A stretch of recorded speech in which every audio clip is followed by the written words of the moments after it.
आपसे कहता हूँ लोगों, आज हमारी गली गलियारों के चौराहों पर आज यही तो तबसरे होते हैं। अब देखो इलेक्शन का जमाना आने वाला है, फला इंसान को वोट दिया जाएगा, फला कामयाब होगा, उसकी कामयाबी से फला की कामयाबी होगी, जो काम अटके हुए हैं वो काम तो हल हो जाएंगे, उसको इशू जीतेगा तो ये फायदा होगा, वो हारेगा तो ये होगा। मैं आपसे कहता हूँ लोगों, हसनैन रजा मंजली पॉलिटिक्स पर बात नहीं कर रहा है, इसलिए कि मुसलमानों में पॉलिटिक्स करने वाले बेशुमार गयूर लोग इस काम को अंजाम दे रहे हैं। लेकिन मैं इस पर तबसरा नहीं करना चाहता, लेकिन हाँ हमारी गली गलियारों में ये तबसरे तो किए जाते हैं। अब जिम्मेदार उलमा की ताई चाहते हुए मैं अर्ज कर रहा हूँ, इस्लाम के गैरतमंद माओ के इज्जतदार बेटो, मुझे ये बताओ, जिस नेता की तुम बात कर रहे हो, जिस नेता की तुम बातें कर रहे हो, क्या उस नेता का दामन इतना अच्छा है कि उसके नाम की कसम खाई जा सके?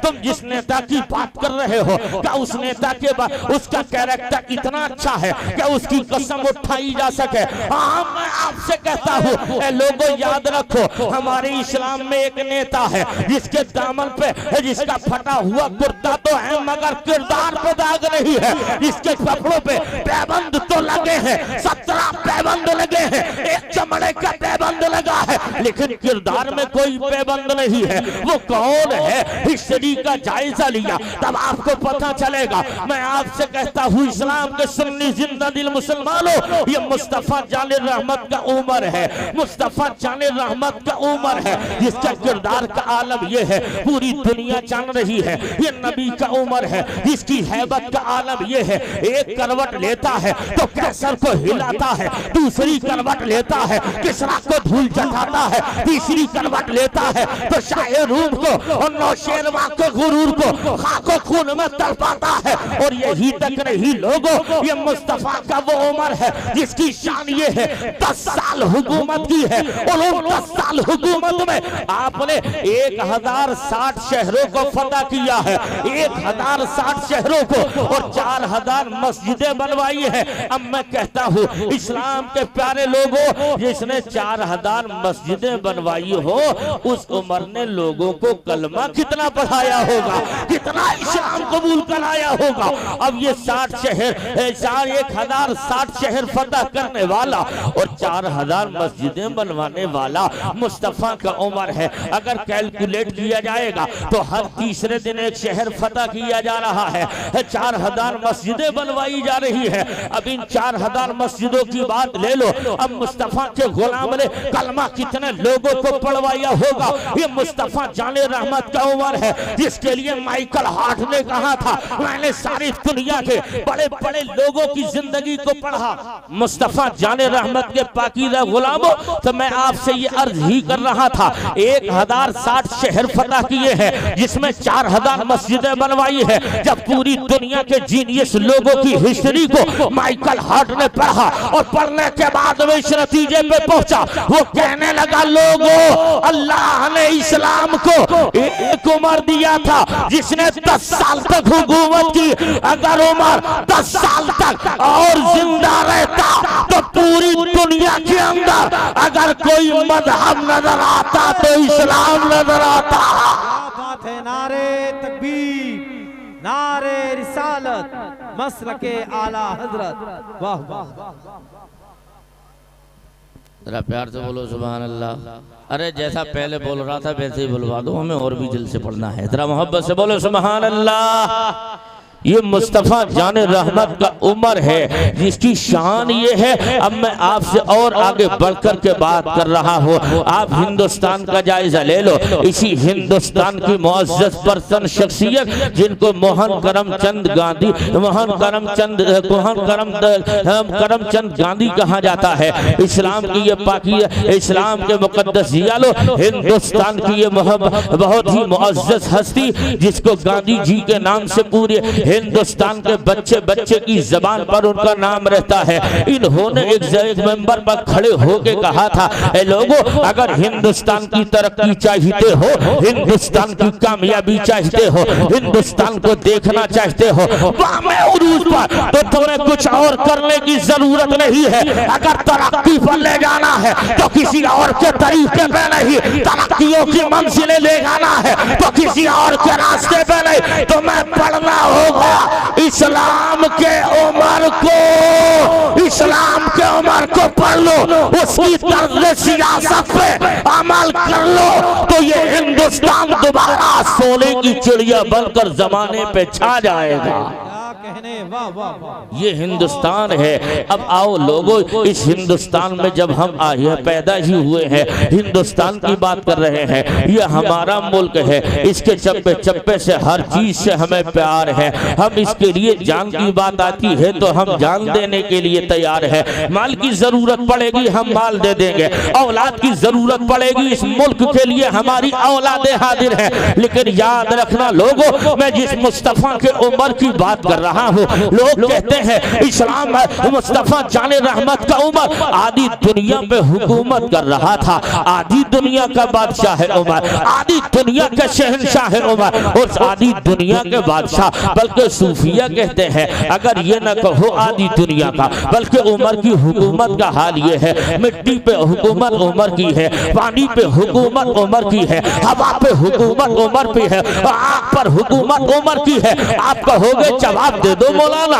ये क्या हवाई बात हो रही है? तो मुस्तफा जाने रहमत का यही उमर है, मिंबर पर बैठा हुआ है। इतने में हजरत तमीम दारी आ गए, और तमीम दारी ने आकर कहा था, ए अमीर अल मोमिनीन, ऐसा है ना जो शहर का फला पहाड़ी है ना, उस पहाड़ी से लावा निकल रहा है, आग निकल रही है, पहाड़ लाल हो गया है, अल करीब वो शहर की तरफ आग बढ़ रही है। आप दुआ कर दे अल्लाह आग को ठंडा कर दे। मैं आपसे कहूंगा लोगों, उस जमाने में फायर ब्रिगेड का कोई इंतजाम नहीं था कि पानी के जरिए आग को बुझाया जाता, पानी के जरिए आग पर काबू किया जाता। लेकिन उसके बावजूद हजरत तमीम दारी कहते हैं उमर दुआ कर दो ताकि ये पहाड़ का लावा रुक जाए, इसकी आग बुझ जाए, पहाड़ ठंडा हो जाए। हजरत उमर आगे बढ़े, और बढ़ने के बाद अपने बदन शरीफ से कपड़ा निकाला, और कपड़ा निकाल के कहा, ए तमीमदारी इस कपड़े को लेके चले जाओ, इस कपड़े से तुम क्या करोगे? हजरत तमीमदारी ने कहा था हुजूर आग है,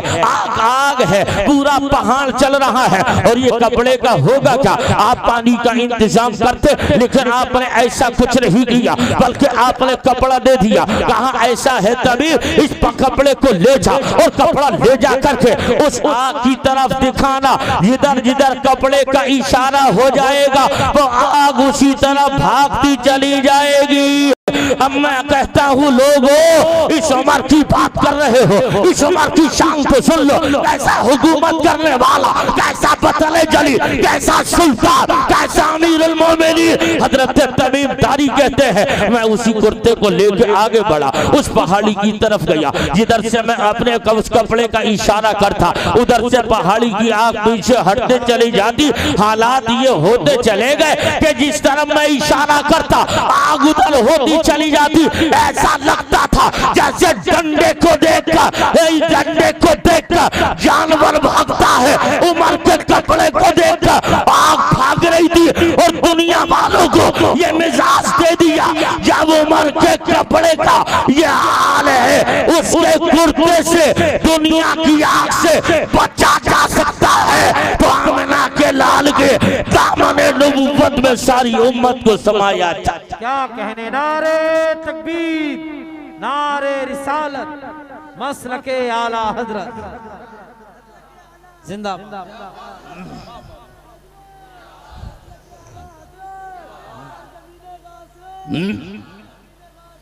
जिंदाबाद जिंदाबाद, अल्लाह अकबर। अल्लाह हमारे इन भाई को सलामत रखे। और अच्छा माशाल्लाह, इन्हें मदीने शरीफ की हाजिरी अता फरमाए। इससे बेहतर तो कोई हाजिरी है ही नहीं।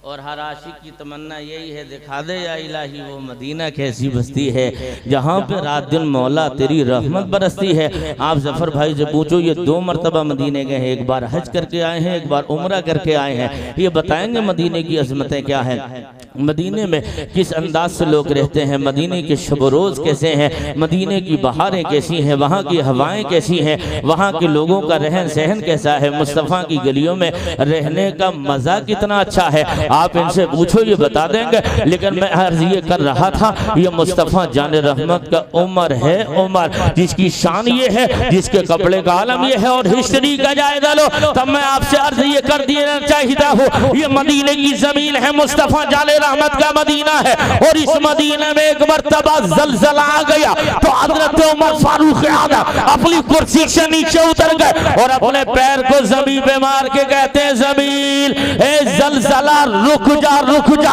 उमर ने कदम रखे, ज़लज़ला रुक गया। मैं आपसे कहूँ लोगों, जब उमर के कदम का ये हाल है तो मदीने वाले मोहम्मद के कदम का हाल क्या होगा? क्या कहने। जब ज़लज़ला रुका और ज़लज़ला रुकते हुए उमर कहते हैं, ऐसा है ज़मील, अगर उमर तेरे ऊपर इंसाफ नहीं करता है तो ज़लज़ला ऐसे ही रहे। अगर उमर इंसाफ करता है तो ज़लज़ला रुक जा, रुक जा, रुक जा। आज 1400 बरस हो गए लोगों, सारी दुनिया के अंदर ज़लज़ला आया लेकिन आज तक मदीने में नहीं आया। है क्या बात है? ये हुजूर का मदीना है, ये मुस्तफ़ा जान रहमत का उमर है। हिस्ट्री जब पढ़ोगे सैयदना उमर की तब तुम्हें पता चलेगा इस्लाम के दामन में कैसे अनमोल हीरे रखे हैं। और कसम खाई जा सकती है इस नेता की, कसम खाई जा सकती है नबी के उमर की, जिनके बदन पे कपड़ों में तो पैबंद है लेकिन इस्लाम के इस बतले जलील के किरदार में कोई पैबंद नहीं है। हम आज अपने नेता की कसम नहीं खा सकते लेकिन मुस्तफ़ा के उमर की कसम खाई जा सकती है। और ये उमर है क्या? मुस्तफ़ा जान रहमत ने इस उमर को मांग कर लिया है खुदा से। सारे सहाबा मुस्तफ़ा जान रहमत के मुरीद हैं और खत्ताब का बेटा मुस्तफ़ा की मुराद है। आका इरशाद फरमाते हैं, दुआ करते हैं, अल्लाहुम्मा अइज़्ज़िल इस्लाम बिउमर इब्नुल खत्ताब खासा। ए अल्लाह तू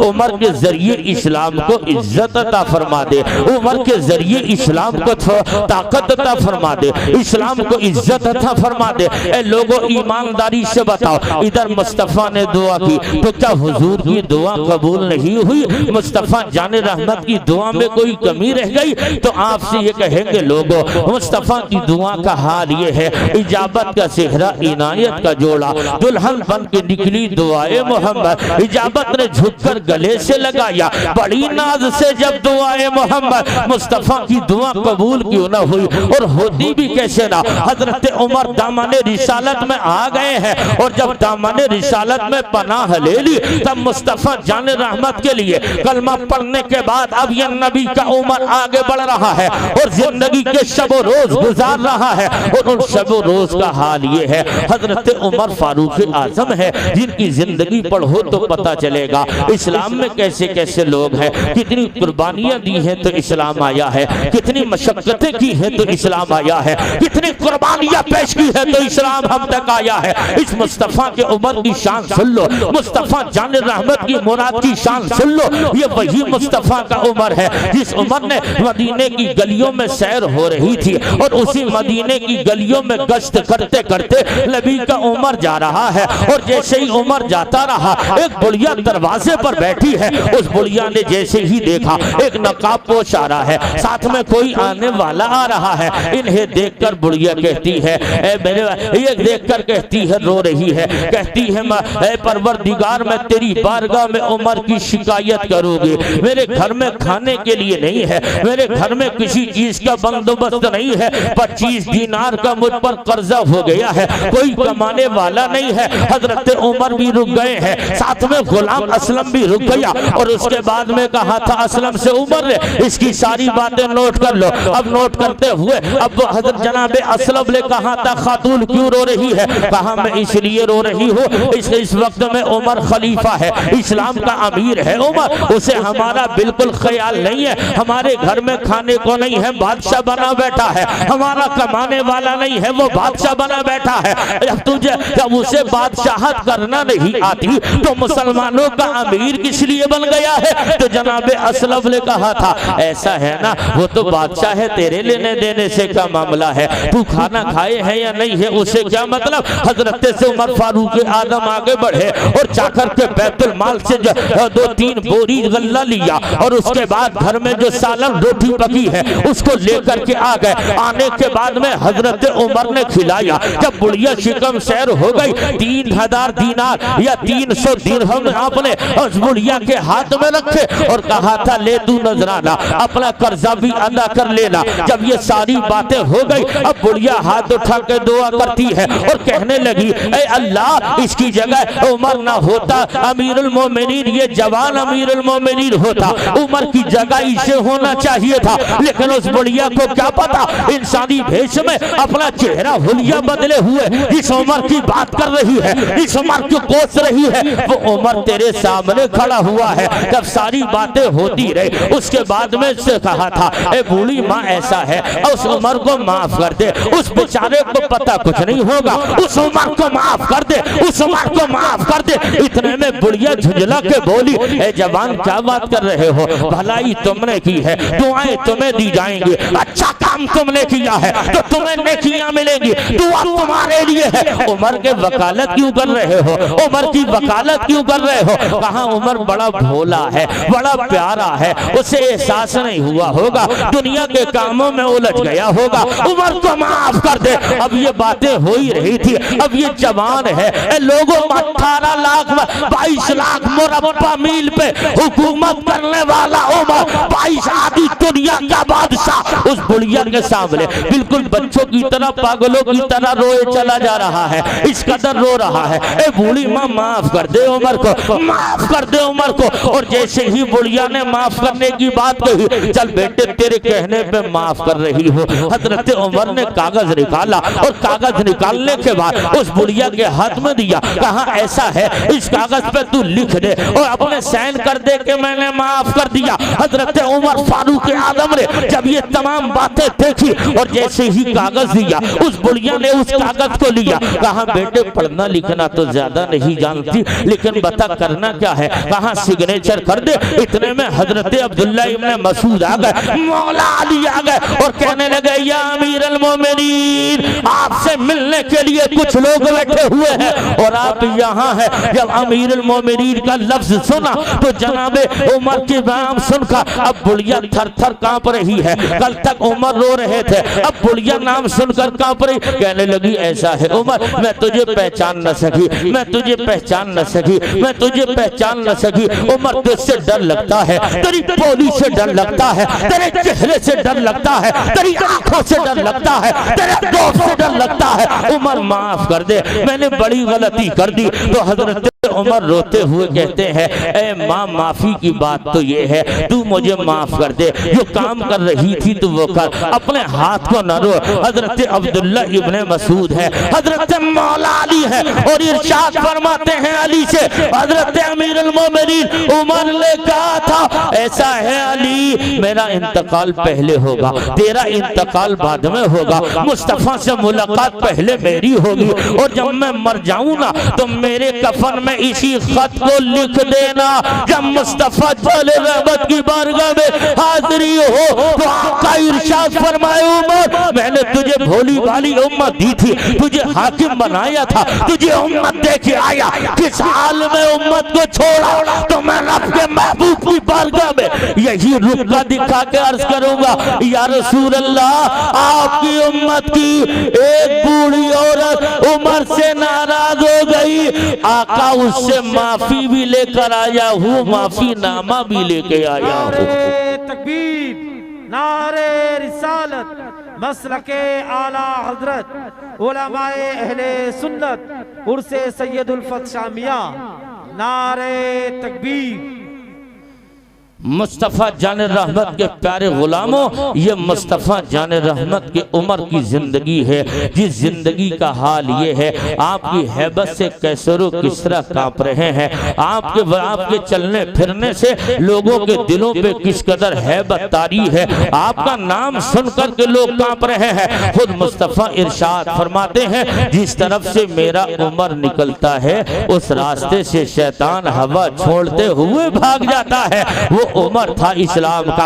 आज लोग कहते हैं सियासत से मुसलमानों का क्या लेना देना, इस सियासत से क्या मतलब है। मैं आपसे कहूँगा लोगों, इस्लाम का और सियासत का कल भी चोली दामन का साथ था, आज भी चोली और दामन का साथ है। अब इस्लाम की हिस्ट्री पढ़ो तो सही, ये हुजूर अकरम अलैहिस्सलाम का पाकीज़ा उमर है, जिस उमर की शान ये है, आपके इक़्तिदार के जमाने में एक पुल टूट गया था, उस पुल पे चलने वाली एक बकरी है, उस बकरी का पैर टूट गया तो हजरत उमर ज़ारो कतार रो रहे हैं। तो लोगों ने कहा उमर किस लिए रो रहे हो, तो हजरत अमीरुल मोमिनीन फारूक आदम ने कहा था मैं इसलिए रो रहा हूँ, अगर उमर से खुदा की बारगाह में उस बकरी के पैर के बारे में सवाल किया गया तो उमर क्या जवाब देगा। अब होश के नाखून ले लें बोलो जिसे खुदा ने इख्तिदार दिया है, होश के नाखून ले लें बोलो जिसे खुदा ने कुर्सी दी है, वो अपनी रियाया का कितना एहतमाम करते हैं,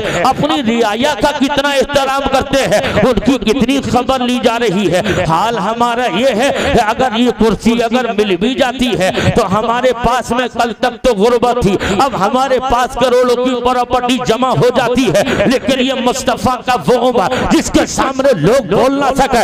एक दिन मस्जिद नबवी में खड़े हो गए तो मेरे आका के उमर ने कहा था इस्माऊ व अतीऊ, लोगों मेरी बात सुनो, मेरी इताअत करो। जब ये बातें हुई तो तमाम लोग कहने लगे ऐ उमर तेरी क्यों सुनेंगे, हम तेरी इताअत क्यों करेंगे। उमर ये बताओ जो बदन पे नया कपड़ा है ये कहां से लेके आए हो, आधी दुनिया का बादशाह है और हाल ये है आपके पास सिर्फ 2 जोड़ कपड़े थे, आधी दुनिया पे हुकूमत करने वाला 2 जोड़ कपड़ों में जिंदगी गुजार रहा है। हजरत अब्दुल्ला इब्न उमर कहते हैं एक दिन अब्बा जान कपड़े अपने हाथों से धुल रहे थे और धुलते हुए जब धुल दिया उसके बाद में सूखने में देर हो गई, जुमे का दिन था, मस्जिद में जमात के लिए ताखीर हो गई, तो हजरत अबू जर गिफारी ने दरवाजे पर रोका और रोककर कहा था उमर हम तुम्हारे गुलाम नहीं है, तुम इतनी लेट आते हो, तुम्हारे इंतजार में कब तक मस्जिद में जमा होकर बैठे रहे।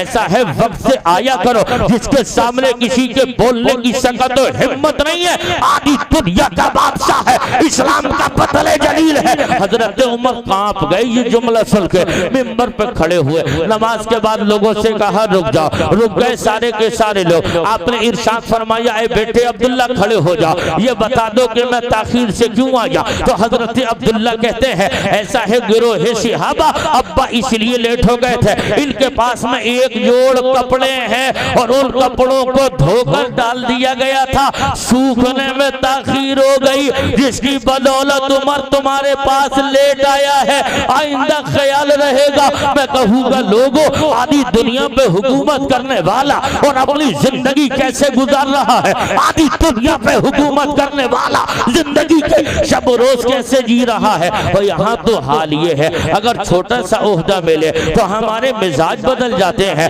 अगर बड़ा ओहदा मिले तो हम लोगों से सही कलाम करने को तैयार नहीं है। लेकिन आधी दुनिया पे हुकूमत के बावजूद उमर की हाल ये है। हजरत उमर फारूक आदम का विसाल हो रहा था, उस वक्त में आपके बदन से दवा डाली जा रही थी, अतड़ियों के जरिए बाहर आ रही थी। अपने बेटे हजरत अब्दुल्ला को भेजा कि जाओ हजरत उम्मुल मोमिनीन आयशा सिद्दीका के पास, उनसे कहना अगर इजाजत दे दो जो आपने अपने लिए हुजूर के रोजे में दफन होने की जगह लिए जगह रखी है वो उमर को अता कर दे। हजरत अब्दुल्ला गए, जब सारी बातें बताई आपने उस जमीन को हजरत उमर को दे दिया, कहा उमर को यहाँ दफन कर दिया जाए। हजरत मोहतरम अब मुस्तफा जाने रहमत के दाएं पहलू में सिद्दीक अकबर सो रहे हैं और बाएं पहलू में हजरत उमर फारूक आदम सो रहे हैं। अब इश्क का जुमला सुन लो, आज मुस्तफा के दोनों वजीर हैं, आका फरमाते हैं मेरे 2 वजीर आसमानों में हैं और 2 वजीर होगी मेरे जमीन में है। आसमानी वजीर का नाम जिब्रील है, आसमानी वजीर का नाम मीकाईल है, और जमीन के वजीर का नाम, एक का नाम अबू बकर है, दूसरे का नाम उमर है। अब ये दोनों सो रहे हैं और इसका जुमला सुन लो। आज बहुत सारे वो लोग हैं जो मक्के जाते हैं मदीना नहीं जाते, जो मक्के जाते हैं मदीना नहीं जाते। मैंने कहा यार किस लिए? तो मेरा इश्क कहने लगा, आका ने कहा जहां उमर होता है वहां शैतान नहीं जाता।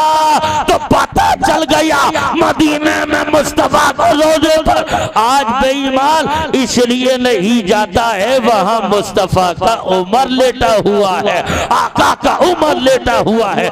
इस्लाम के मुकद्दस जियालो, आओ मेरे इस्लाम के प्यारे भाइयों, हजरत उमर के करीब हो, उनकी जिंदगी का मुताला करो, उस जिंदगी को अपनी जिंदगी में शामिल करो। और यकीन जानो लोगों, अगर सियासत करना है तो उमर की तर्ज पर, ताकि इस्लाम का फायदा हो, इस्लाम की तरक्की हो, आपका भी फायदा हो, खौफ खुदा रहे, नमाजों की पाबंदी न छूटे, मुस्तफा जाने रहमत की शरीयत का दामन न छूटे। और इस तर्ज पर जब जिंदगी गुजरेगी तो लोग कहेंगे जब 1500 साल के बाद गुलाम इतना अच्छा है तो नबियों का इमाम कितना अच्छा होगा। कहते हैं हमने मुस्तफा जाने रहमत सल्लल्लाहु ताला अलैहि वसल्लम का कलिमा पढ़ा है।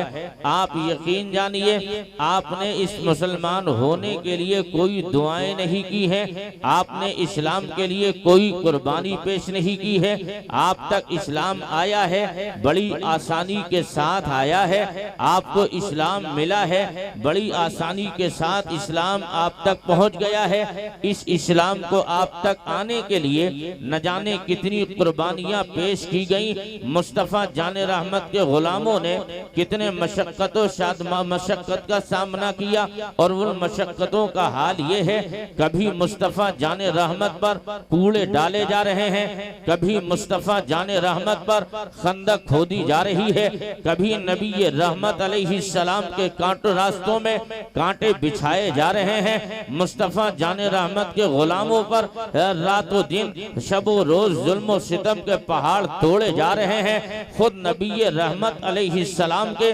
दंदाने मुबारका को शहीद किया जा रहा है। सरकारे अक़दस अलैहिस्सलाम की पाकीज़ा पेड़ियों पाकीज़ा एड़ियों पर मक्के के गुंडों ने पत्थरों से मुस्तफा जाने रहमत को लहू लुहान किया है। इन तमाम परेशानियां उठाने के बावजूद करबल के रेगिस्तान में मुस्तफा जाने रहमत अलैहिस्सलाम का पूरा कबीला और खानदान कट गया है। तब इस्लाम हम तक आया है। आपको इस्लाम यहाँ तक आने में आपने कोई कुर्बानियों को पेश नहीं किया है।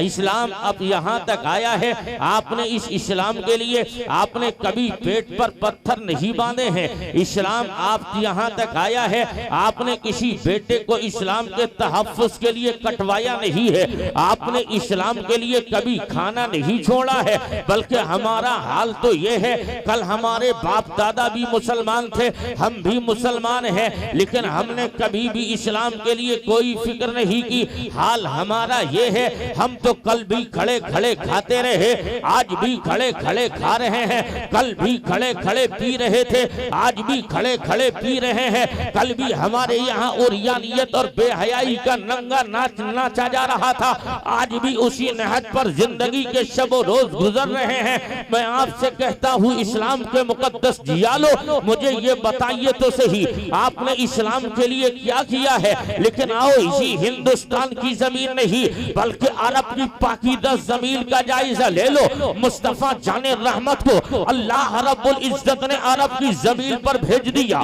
और मेरा नबी अरब की जमीन पर रबीउल अव्वल की 12 तारीख को दुशंबा का दिन सुबह शादी के वक्त आमिना खातून के मकान में चलवगर हो गया। इब्तिदाई जिंदगी गुजरती रही, सरकार के 6 साल 8 साल जिंदगी का दौर गुजर गया, पैगंबर की 25 साल जबा जवानी आई है। आकाए मुस्तफा जाने रहमत ने हजरत खदीजा से निकाह कर लिया है और 40 साल की उम्र हुई है। मुस्तफा जाने रहमत ने ऐलान नबुव्वत कर दिया और जब ऐलान नबुव्वत किया है अपना है बेगाना हो गया। जो कल तक हिमायत की बोली बोलते रहे सबके सब लोगों ने साथ छोड़ दिया है। कोई मुस्तफा के साथ चलने को तैयार नहीं है, कोई नबी का साथ देने के लिए तैयार नहीं है। सबके सब मुस्तफा जाने रहमत से जुदा होते रहे। आहिस्ता आहिस्ता दामन रिसालत में पनाह लेने वाले पनाह लेते रहे। हजरत सिद्दीक अकबर आ रहे हैं, हजरत उमर फारूक आजम आ रहे हैं। और हद तो ये है जब मुस्तफा जाने रहमत के इब्तिदाई हालात को देखकर दामन रिसालत में कलमा पढ़ने वाले आते रहे, मुस्तफा कलमा पढ़ाते रहे और उन्हीं कलमा पढ़ने वालों में आज तुम्हें पला पला यह इस्लाम मिला है। आपने किसी कुर्बानी को नहीं दिया है, आपने बेटा नहीं कटाया है, आपने फाका नहीं किया है, आपने पत्थर नहीं बांधे हैं, लेकिन मुस्तफा का यार अबू बकर आ गया। आने के बाद अर्ज किया था फिदा का वो अबी व उम्मी, आका मावा मलजा मेरे मुस्तफा आप पर मेरे वालिदैन कुर्बान हो जाए। या रसूल अल्लाह क्या हम हक पर नहीं है? तो मक्की मदनी सुल्तान ने इरशाद फरमाया ऐ सिद्दीक हम कल भी हक पर थे, आज भी हक पर है, हक हमारे साथ रहेगा। तो सिद्दीक अकबर ने अर्ज किया था आका ये कब तक घरों में इबादत की जाएगी, कब तक छुप छुप पर इबादत करेंगे? इजाजत दे दो मदीने वाले नबी। अब मुस्तफा ने इजाजत दे दी और इजाजत मिली है। अबू बकर मक्के के चौराहे पे चले गए और वहां जाकर ऐलान करते हैं कुलू ला इलाहा इल्लल्लाहु तुफ्लिहू। ए लोगों कामयाबी चाहते हो तो अल्लाह को एक मान लो, मदीने वाले मोहम्मद को रसूल मान लो। जमीन का फर्श तुम्हारे लिए होगा, आसमां का शामियाला तुम्हारे लिए होगा, ये ज़मीनो ज़मा कायनात का जर्रा जर्रा तुम्हारे ही लिए है। तो मुस्तफा जाने रहमत को नबी मान लो। और जब ये आवाज फिजाओं में फिजाओं को खलाओं को फाड़ती हुई दुश्मनान ने इस्लाम के कांटों से टकराई है तो अबू जहल कंपनी के चंद गुंडे निकले। उन गुंडों ने अबू बकर को घेर लिया, इस कदर मारा कि अबू बकर बेहोश हो गए। आपके कानों से खून निकलने लगा, आपकी नाक से खून निकलने लगा, आपके मुंह से खून निकलने लगा और बेहोश हो गया मदीने वाले नबी का यार। और जब सभी पे गिर गया है तो कबीले का चौधरी निकला, उसने देखा और पहचान लिया ये कहाफा का बेटा है। उठाया, उठाने के बाद में घर ले जा गए और वहां ले जाकर तमाम कबीले के लोग जमा हो गए। उन कबीले के लोग जमा होकर रिश्तेदार जमा हो गए, पड़ोसी जमा हो गए, खानदान के लोग जमा हो गए, तमाम लोग जमा है। हर एक की ज़बान बोल रही है अब अबू बकर बचेगा नहीं, एक की ज़बान चल रही है अब अबू बकर बचेगा नहीं। आज नहीं तो कल मर जाएगा, कल नहीं तो परसों मर जाएगा, परसों नहीं तो अगले दिन मर जाएगा। अब बचने के चांस नहीं है। जिंदा दिल खजूर मुसलमानों अपने कलेजे पे हाथ रख के हसनैन लदा मंजरी को ये बता दो ये मुस्तफा का यार अबू बकर है। सुबह को मारा गया है, शाम होने वाली है, बेहोश पड़ा है। उस जमाने में किसी हॉस्पिटल का इंतजाम नहीं था, उस जमाने में किसी वेंटिलेटर का बंदोबस्त नहीं था, उस जमाने में ऑक्सीजन का इंतजाम नहीं था, लेकिन मुस्तफा का यार बेहोश है, कोमा में जाने वाला है, बेहोश पड़ा है। हर एक बोल रहा है अब नहीं तो कल मर जाएगा, कल नहीं तो परसों मर जाएगा, परसों नहीं तो अगले दिन मर जाएगा। अब बचने के चांस नहीं है। इतने में ममता आगे बढ़ गई, आपकी वालिदा आ गई और अपने बेटे को देखा तो बेटे के कानों पे लबों को रखा और रखने के बाद कहा था मेरे लाल अबू बकर आंखें खोल दे, तेरी माँ तेरे जुमलों को सुनने के लिए उसके कान बेचैन और मुस्तरिब है, तेरी माँ तेरी आवाज सुनना चाहती है। वो लफ्ज़ जिगर आंखें खोल दे। तब बेटा होश में हो तब जवाब थे ये बेहोश पड़ा है लेकिन ममता है अभी मानी नहीं। आगे बढ़ गई ममता और बेटे के कानों पे लबों को रखा और कहा था मेरे लाल आंखें खोल दे, अपनी माँ को माँ के कर आवाज दे दे, तेरी माँ तेरी आवाज सुनना चाहती है। और मेरे लाल बोल तो सही। इधर अबू बकर की सिमातों के पर्दे से जब माँ की आवाज टकराई है अबू बकर ने आंखें खोल दी और जब आंखें खुली इतना देखना था तो माँ की मसरत में आंखों से आंसू निकल पड़े और बेसाख्ता कहा था ओ मेरे लाल पता तेरा हाल कैसा है? तो अबू बकर ने आंखें खोली और अर्ज किया था माँ ये ना पूछ मेरा हाल कैसा है, मुझे ये बता आमिना का लाल कैसा है? नारे तकबीर, नारे रिसालत, मसलके आला हजरत उर्से उल्फत शाह मियां मुफ्ती हसनैन मंजरी साहब किबला। अरे दिल लग रहा है आपका? जितना दिल लग रहा है वो हाथ उठा के बोले लब्बैक या रसूल अल्लाह। माशाअल्लाह, अल्लाह आपको सलामत रखे, शादो आबाद रखे। जो मेरे भाई खड़े हैं अगर उन्हें जहमत ना हो, हुजूर के जलसे में आए हैं तो मुस्तफ़ा जाने रहमत के लिए आप बैठ जाइएगा। हसनैन रज़ा मंजरी आपको बैठने की बात कर रहा है, आप इत्मीनान के साथ बैठें। इंशाअल्लाह जलसा बहुत कामयाब रहेगा और जलसा तो उसी दिन से कामयाब होता है जिस दिन से जलसे की बुनियाद रखी जाती है। हसनैन मंजरी के आने से, गुलाम जिलानी अजहरी के आने या न आने से जलसे की कामयाबी और गैर कामयाबी का मसला नहीं है। ये मुस्तफा का जिक्र है, जब भी किया जाएगा कबूलियत के दर्जे पे रहेगा, हमेशा कामयाबियों की मंजिलें तय करता रहेगा। तो हजरात मैं ये अर्ज कर रहा था, मुस्तफा जाने रहमत के गुलामों, पैगंबर आदम के चहीतों, मुझे ये बताओ ये कुर्बानियां दी जा रही है, मुस्तफा का यार आंखें खोलता है। तो माँ ने कहा था ए अबू बकर क्या बात कर रहे हो, जिनका नाम ले रहे हो उन्हीं का नाम लेकर पीटे गए हो, जिनकी बातें कर रहे हो उन्हीं की नवाम पर मारे गए हो। अबू बकर कहते हैं दिखाओ ना मदीने वाले का चेहरा, ले चलो ना मुस्तफा की बारगाह में। अबू बकर को ले जाया गया, मुस्तफा जाने रहमत एक मकान में है, सरकार को देखा, मुस्तफा ने यार को देखा, सीने से सीना लगा। आकाए कायनात ने इरशाद फरमाया ए अबू बकर ये हाल क्या है? अबू बकर ने अर्ज किया था या रसूल अल्लाह मैं आपका नाम ले रहा था, मक्के वालों ने मारा है, आपका नाम ले रहा था, मक्के वालों ने मारा है, आपकी बातें कर रहा था, मक्के वालों ने सताया है। तो मेरे नबी ने इरशाद फरमाया ए अबू बकर हालात बेहतर न थे। तो मुस्तफा का यार कहने लगा या रसूल अल्लाह अलैहिस्सलातु वस्सलाम अरे हालात की बात क्या है? अबू बकर के बदल में अगर खून का एक कतरा भी रहेगा तो अबू बकर अपने नबी के नाम पे कुर्बान कर देगा। नारे तकबीर, नारे रिसालत, अज़मते सिद्दीक़े अकबर, मसलके आला हज़रत। क्या बात है, ये है मुस्तफ़ा के यार अबू बकर।